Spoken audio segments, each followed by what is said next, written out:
Donc, pendant la nuit de la Tabaski au Niger, pendant que les gens ont fini de manger le mouton, sont en train de se reposer, un groupe d'individus appartenant au Front patriotique pour la libération, dirigé par monsieur Mohamed Salah, ils ont fait quoi?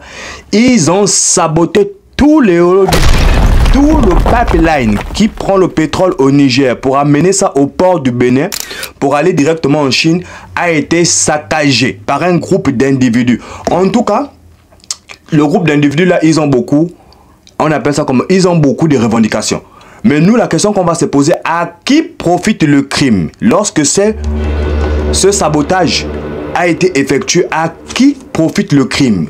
Au Bénin, au Niger ou à d'autres puissances? Parce que ils nous ont donné leurs revendications. Mohamed Salah, sur leur page Facebook, ils ont donné leurs revendications. Ils ont mis un message. Je vous affiche le message qu'ils ont dit. Le pipeline, ils nous mettent le message là, ils précisent bien. Le Front patriotique de libération, donc le FPL, ne fait pas des menaces vides. Tant que l'avance des 400 millions de dollars n'est pas annulée, d'autres actions suivront. Donc là, ils demandent à la société WAPCO, qui a remis 400 millions aux autorités nigériennes pour pouvoir exploiter le pétrole dans la zone d'Al-Gadem, ils doivent récupérer leurs 400 millions. Bon, ça c'est quel genre de revendication comme ça là? Alors que nous sachons très bien que cet argent va permettre à l'essor de l'économie du Niger. Donc, ces individus-là, on va bien connaître leurs raisons, leur financement et qui incite chez ces gens-là. Parce que c'est une catastrophe, c'est vraiment une catastrophe. Le Niger n'a pas d'accès à la mer. Pour vendre son pétrole, mettre ça dans les bateaux, il faut l'accès à la mer. Il ne pouvait pas passer par le Tchad et par le Cameroun, comme était proposé l'ancien plan du pipeline. Parce que le pipeline qui devait être construit, ça devait passer par le Tchad et après le Cameroun. Puisque le Nigeria, frontalier au Niger, ils ont refusé. Le Nigeria a refusé. Le Nigeria de M. Bola Tinubu. Ils ont refusé. Ils ont dit on ne veut pas vendre le pétrole du Niger. Le Niger a trouvé des négociations avec le Bénin pour construire ce pipeline-là. Il y a eu des tensions entre les deux. Le Bénin avait d'abord bloqué ce pipeline, la construction. Le Niger, à cause que le Niger a bloqué les frontières entre le Bénin et le Niger. Là, aujourd'hui, M. Mohamed Salah, c'est lui qui a incité ses amis à aller mettre un sabotage. Et ils ont revendiqué, ils ont revendiqué l'attaque. Ils nous ont mis le message sur leur page Facebook. Ils disent quoi? Je lis leur message. C'est eux-mêmes qui ont écrit ça. Dans la nuit du 16 juin 2024, le Front patriotique de libération FPL a mis en exécution sa menace en mettant hors d'usage un important tronçon du pipeline à titre de premier avertissement à la junte de Niamey. Donc ils nous disent que c'est un premier avertissement, ils vont recontinuer. Le FPL rappelle aux partenaires chinois son exigence de voir annuler le prêt de 400 millions de dollars promis aux putschistes de Niamey. Faute de quoi, toutes les installations pétrolières seront paralysées au cours des prochaines actions. C'est une catastrophe. Ils veulent complètement détruire le pipeline. C'est incroyable. On continue.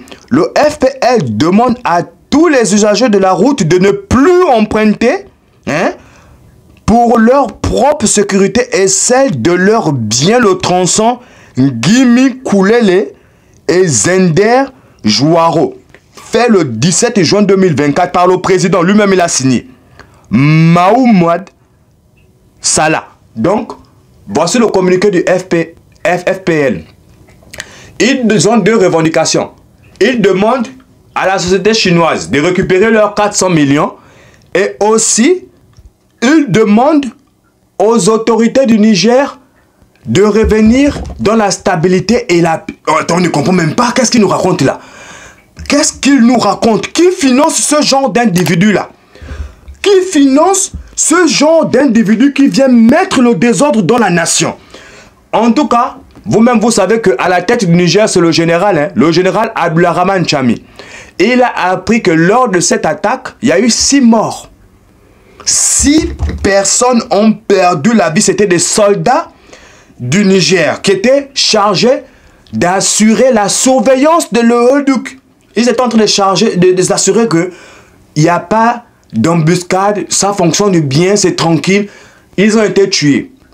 Donc là, en ce moment, on apprend que l'armée du Niger, à partir de août, va faire un recrutement massif où ils vont demander aux frères de s'enrôler dans l'armée. Donc ils auront besoin de 100 000 personnes minimum. Hein.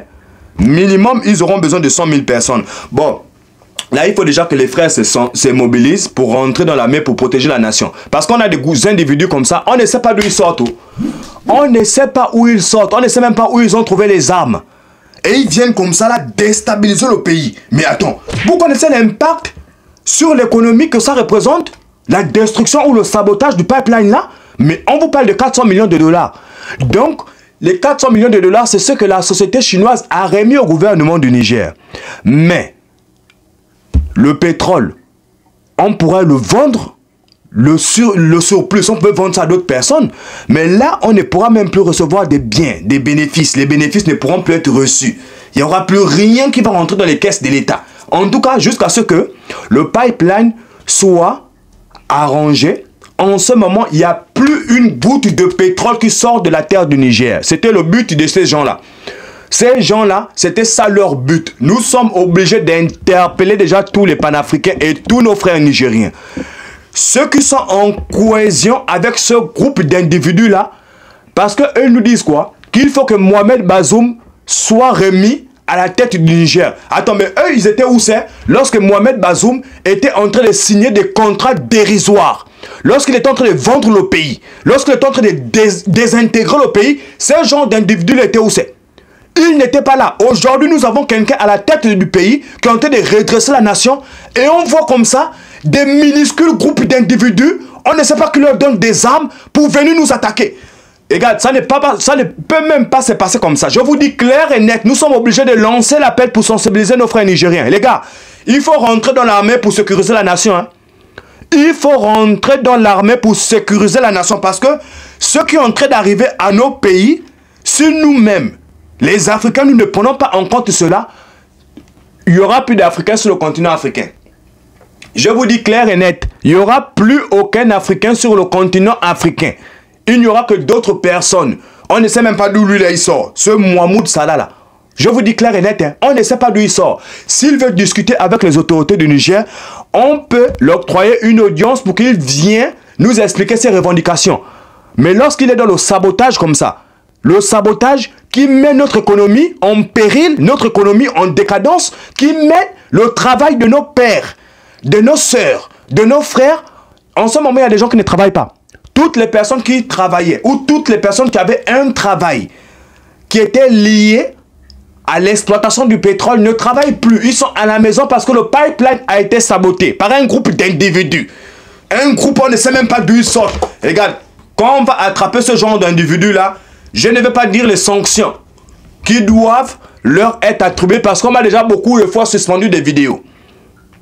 Je vous mets même comment YouTube nous a suspendu la vidéo. On est obligé d'attendre 49 jours pour que YouTube nous rétablisse la visibilité. Ils ont bloqué notre visibilité. On est en train d'exploser. Parce qu'on ne fait que dire concrètement les termes. Ils n'aiment pas ça. Hein? Ils n'aiment pas ce genre d'individus qui disent concrètement les termes. En tout cas, on ne va pas s'arrêter.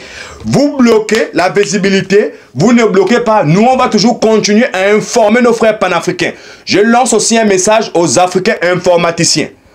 En tout cas, je ne sais pas ce que vous êtes en train de faire. Vous êtes en train de travailler pour les grands groupes, les Google et tout le reste. Mais on se demande bien pourquoi les informaticiens africains ne nous créent pas un réseau social africain où nous-mêmes nous allons être là-bas dans ce réseau social et nous allons nous-mêmes dire nos choses. On ne comprend pas. Les gars, mettez-vous au boulot. Mettez-vous au boulot, créez-nous des plateformes purement panafricaines où on va aller et débattre sur ce genre de plateforme. Au lieu de rester sur des YouTube où on nous bloque, on nous censure parce qu'on est en train de donner notre point de vue. Donc on interpelle déjà les informaticiens africains, on interpelle les frères nigériens de rentrer. Hein. Le recrutement va se dérouler en juillet. En juillet, le général Abdourahmane Tchani va demander à la population du Niger de s'enrôler dans l'armée pour protéger la nation. Donc, on espère que tous les chicoteurs nigériens, en tout cas, c'est un message spécial pour les chicoteurs. Ceux qui ont peur de défendre la nation, ils n'ont qu'à rester chez eux à la maison. Nous, on interpelle principalement les chicoteurs. Les gars, ça, c'est l'appel à la nation. L'appel pour défendre la nation. il faut aller s'enrôler et défendre le pays. En tout cas, on va s'arrêter là pour aujourd'hui. On a partagé cette vidéo parce qu'on a appris qu'il y a des individus qui ont saboté. Carrément la pipeline qui nous rendait un pays pétrolier. Aujourd'hui, on ne peut plus dire que le Niger est un pays pétrolier. Il y a du pétrole sous la terre, mais le pétrole du Niger ne sort plus parce que le pipeline est percé. Donc, on espère que ceux qui ont des informations sur ces jeunes individus-là nous apportent les informations-là. Parce que, bien évidemment, on va les retransmettre, ce genre d'informations, au gouvernement du Niger. Les noms, les prénoms, les localisations de ce genre d'individus-là, on doit les traquer, quel que soit l'endroit où ils sont. Et ils viendront nous dire à qui profite le crime. Qui ont envoyé ce genre d'individus-là pour saboter le pipeline.